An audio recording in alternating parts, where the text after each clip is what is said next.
दीपक के ज़बानी आप लोग सुने कि उस वक्त क्या हुआ था। सुनिएगा और इस वीडियो को ज़्यादा से ज़्यादा शेयर करिएगा।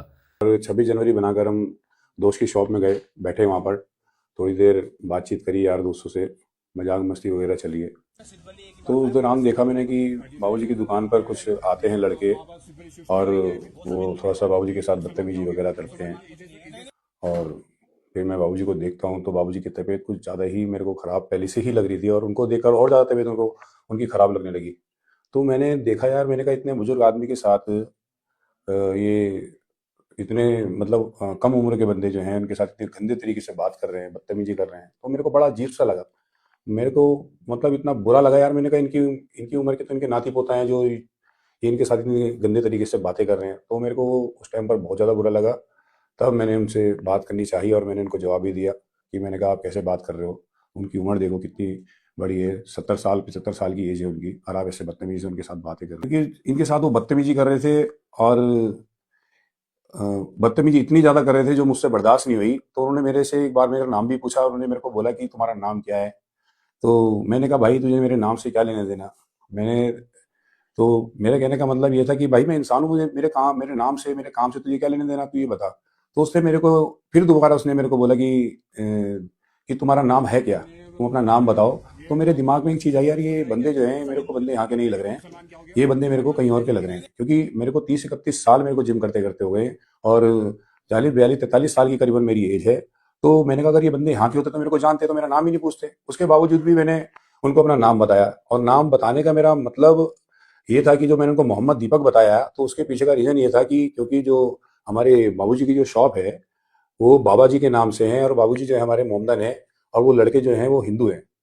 तो वो इनको टारगेट कर रहे थे, इनकी कौम को टारगेट कर रहे थे। उस कौम को रखकर मैंने ये सवाल उनको जवाब दिया कि मैं मोहम्मद दीपक हूँ। और मैंने उनको ये जताने की कोशिश करी है कि मैं एक हिंदुस्तानी हूँ, एक हिंदुस्तान हूँ। तो मैंने उनको ये बताया है कि हाँ, हिंदुस्तान में सबका रहने का अधिकार है, चाहे वो हिंदू हो, चाहे मुसलमान हो, चाहे सिख हो, चाहे ईसाई हो। नहीं, पहचान तो मेरी कुछ ऐसी नहीं थी। बस बाबूजी बैठे रहते थे शॉप में, हम बगल वाली शॉप में जाते थे। तो मेरा जो मेरे को सिखाया है मेरी माँ ने, मेरे पापा ने, कि सम्मान करना चाहिए, कोई बड़ा दिख जाए तो उसको नमस्कार करने में कोई दिक्कत नहीं है। तो बस ऐसे ऑटोमेटिक हाथ उठ जाते थे, नमस्कार करता था, इज्जत देता था उनको। तो मुझे अच्छा लगता है क्योंकि मैं अगर किसी को अपने बड़े से उसको अगर इज्जत दूँ तो मेरे को मेरा अच्छा लगता है मेरे को ये चीज़ें। तो इनको देख कर थोड़ा सा हरा हुआ क्योंकि इतनी भीड़ में कोई बोला नहीं। सिर्फ दीपक भाई जो भी इन्होंने अपने मेरे को चाचा पिता जो भी समझा समान, तो इन्होंने मेरी हेल्प करी और उनसे भिड़े मेरी तरह से। आप 30 सालों से यहाँ पर रह रहे हैं, क्या पहले भी ऐसी घटना? मैं 30 साल से नहीं रह रहा, हम रह रहे, मेरी पैदाइश 68 साल की है, मेरा पैदाइश जन्म यही है, मेरे बड़े भाइयों का जन्म यही है, हमारा रहने का लगभग ये समझ लो 75 साल से हम यहाँ रह रहे हैं।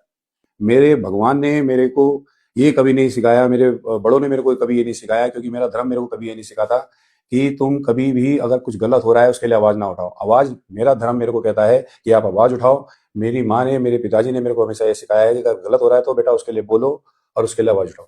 और उस मजहब के मार्फत जो मुझे और लोगों को करना चाहिए था मेरे लिए, जो भीड़ वहाँ पे खड़ी थी किसी ने नहीं किया। जो सिर्फ मजहब को ना देखते हुए जो मेरी हेल्प करी है बेटे ने, हमारे दीपक जी ने, वो मजहब असली मजहब वो है। उन्होंने ये नहीं देखा कि ये मामला है, ये कौन कास्ट है, कौन जात है, सिर्फ उन्होंने एक इंसानियत देखी और इंसानियत को जिंदा किया। मेरे को तो परेशान ये बात कर रही है कि इंसानियत को कुछ समझा ही नहीं लोगों ने, इंसानियत को कुछ समझना ही नहीं चाह रहे। वो सिर्फ और सिर्फ धर्म को टारगेट करना है। मेरे को ये समझ नहीं आ रहा है कि ऊपर वाले ने इंसान बनाकर भेजा और हम लोगों ने अपना आप धर्म बना लिया। मैंने उसको मुसलमान बना दिया, उसने मुझे हिंदू बना दिया, या मैं हिंदू बन गया वो मुसलमान बन गया, वो सिख बन गया वो ईसाई बन गया। मेरे को ये चीज समझ नहीं आ रही। तुम अपना धर्म को फॉलो करो, अच्छी बात है, अपने धर्म को मानो, वो बहुत अच्छी बात है, मगर सबसे पहले इंसानियत तो रखो। जब तक इंसानियत जिंदा नहीं रहेगी तो धर्म किस काम का।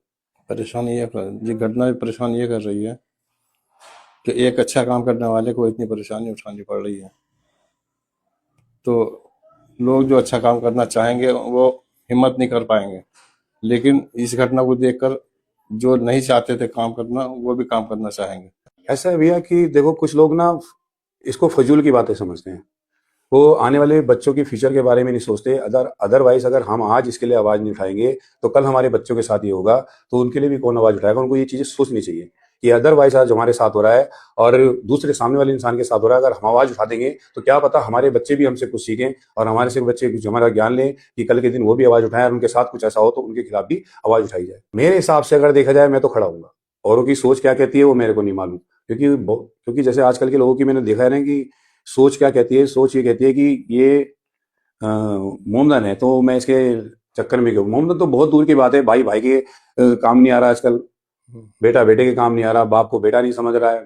तो ये बहुत सारी चीजें हैं। तो मैं इन चीजों के खिलाफ हूँ। मेरे को ये चीजें पसंद नहीं आती। मैं तो ये कहता हूँ कि चाहे कोई भी एक्स वाई जेड, चाहे दोस्त हो चाहे फैमिली मेंबर हो, आपको काम आना चाहिए उसके। जैसा मेरे को भगवान ने बनाया है वो तो मैं काम करूंगा। जो मैंने आज भी किया है वो कल भी करूंगा और परसों भी करूंगा। अगर मेरे सामने ये चीजें होंगी तो मैं दोबारा कोटद्वार में इतना अच्छा शहर है, चिंता तो नहीं है, लेकिन यह कि थोड़ा डर तो जिस दौर से गुजरे हैं थोड़ा सा डर तो स्वाभाविक है मुझे मेरे बच्चों को। मेरे तो सपनों का भारत ये है कि यहाँ पर कोई भी जाति बड़े प्यार से रहे, मिल बांट कर रहे, खुशी से रहे, अच्छे से रहे, साथ घूमें, साथ फिरें, साथ खाएं, प्यार मोहब्बत से रहें, इंसानियत दिखाएं।